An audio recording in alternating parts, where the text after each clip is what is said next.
ډېر ځله رالو بلا ځله خلکو سره مخامخ دي خلک بیا غوښتنې کوي نوي لیکونه پوهېږي او داسې کله کله ولیکم اندلیک به وي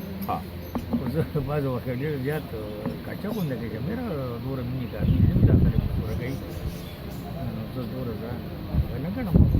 چې خلکو پوره مینه تاسو ډېر کار کړی دی استادجي ډېر زیات کار هم کړی دی زه درته د عثمان علي یو غزل وامه چې عثمان علي عثمان په تک کې ځکه مې تلوار کړی دی ما ته چا ډېر ډېر انتظار کړی دی خو دا سړی خپل کتار ته نه پرېږدم داسې د زاڼو په کتار کړی دی او لکه چلای چې په انګار ډکېږي دې زړه مې دغه شان ټکار کړی دی عثمانه تا سره پښتو ځکه کړي چې ستا پښتو ژبې له کار کړی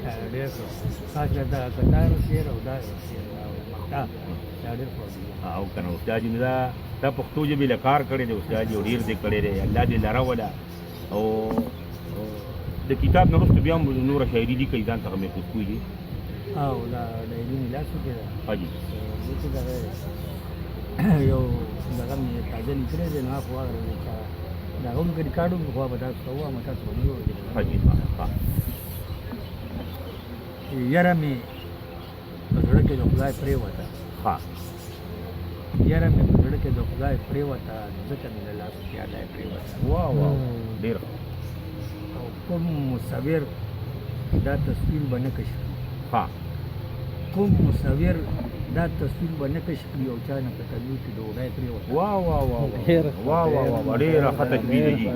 کوم مصور دا تصویر به نه کشف کړي چا نه په تنور کې ډوډۍ پرېوته او لاړه چې د چا تالاش کې روکه شوه لاړه چې د چا تالاش کې روکه شوه او دوبه په قبله کې سپوږمۍ پرېوته ډېر او ګړس په اسمان کې تندر پرېوته ګړس په اسمان کې تندر پرېوته ولوېدله جالې مرغۍ پرېوته ډېر ښه او تېر وته او ترنده واپس شوله تېر وته او ترنده واپس شوله لار کې د غوږ نه والی پرېوته ډېر ښه او دا تسکینه څه چل پتا شوی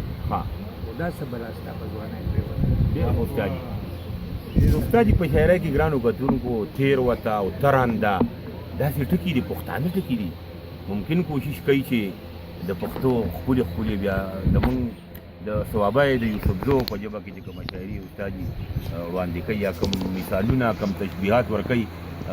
ډېره مننه کوم استادجي شکر دې اوس